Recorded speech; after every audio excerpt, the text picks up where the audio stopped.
Hi everybody, welcome back to the channel. Thank you so much for tuning in to another video. And today we are taking a look at the YieldMax Tesla Option Income Strategy ETF. Now the first thing you'll notice here is that this ETF is in fact down 13% in the last month. Now you might see that and think to yourself, is this really worth it?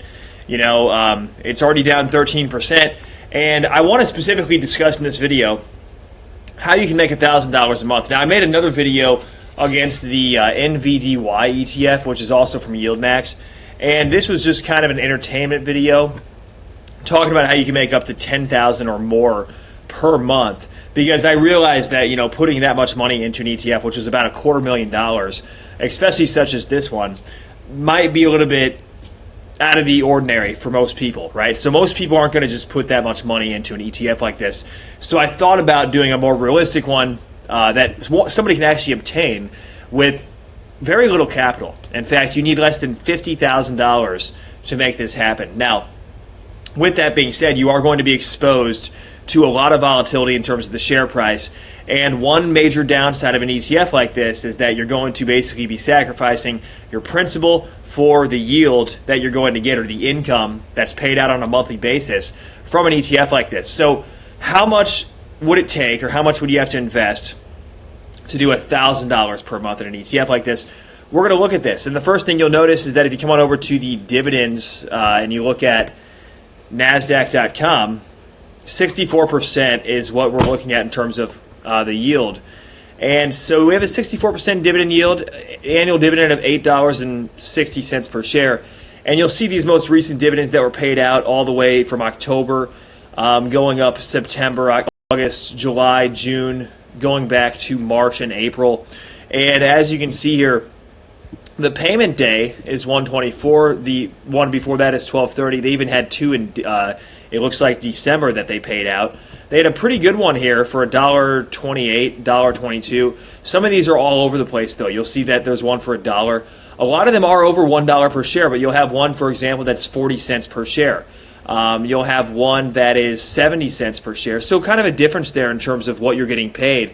But if you actually look at the dividend yield itself, we're looking at 64% in terms of that yield. And so if you just run a quick calculation, if you did have $50,000 and you're getting a 64% yield on that money, you're looking at $32,000 just from that alone, which is over $2,600 per month. So you actually need less than $25,000 with the current dividend yield to earn $1,000 per month from an ETF like this, which, for, you know, if you have a $25,000 brokerage account, you could make this happen. But like I said, you are going to be exposed to a lot of volatility in terms of the share price. And when I say volatility, what I really mean is, like, long term, the share price will go down. That's basically the trade-off with an ETF like this. I mean, I say it will for sure. Nobody knows the future. But if you look at this return since it's even come out, we're down 26%. And if you look at, pretty much, it's been out for roughly 1 year, or I guess the last year, right? So this is the yearly chart. 5 years, actually. Going back to 2022 even, sorry. $40 per share all the way down to $13, down 68%. So the question is, what are you sacrificing for that super high dividend yield? If you look at the, you know, if we come over here and take a look at, once this ad goes away, we can take a look at some of the numbers regarding this TSLY. And one thing you'll notice is the beta, which means it's more volatile than the S&P 500 at 1.48. So you're going to be dealing with more volatility overall.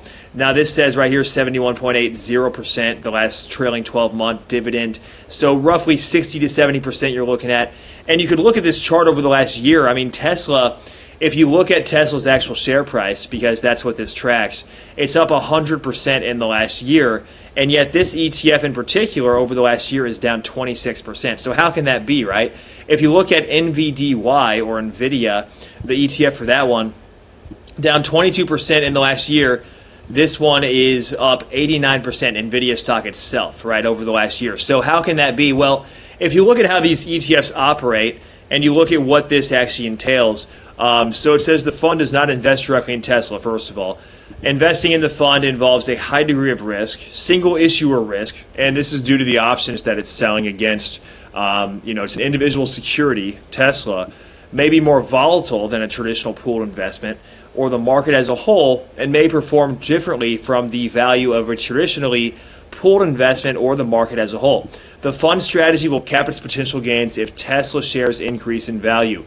The fund strategy is subjected to all potential losses if Tesla shares decrease in value. And already what we're seeing is, even though Tesla's gone up over the last year, this ETF's not doing so well. Now, 6 months, if you look at the last 6 months, we're down 16 or 17%, while Tesla is in fact up 70%. And over the last month, Tesla's down 8.31%, and you'll see that this ETF is down 13.67%. So over the last 5 days, even if you look at Tesla having a bad 5 days, down 8.62%, this one's down 11.03%. So that's basically what it's saying. You're exposed to all the losses and pretty much none of the gains.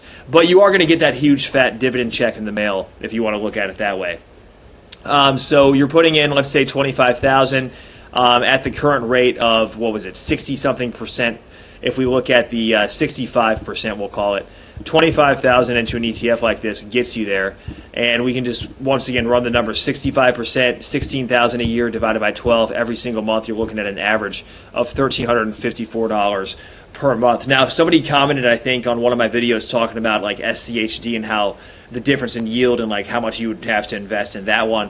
And I've made similar videos talking about that. And the difference is substantial, even to make $1,000 a month. But you're dealing with, if you look at SCHD, which is a popular one out there, the yield might only be 3%, but are you really dealing with the fact that this ETF is not performing? I mean, you're still up 10% in the last year.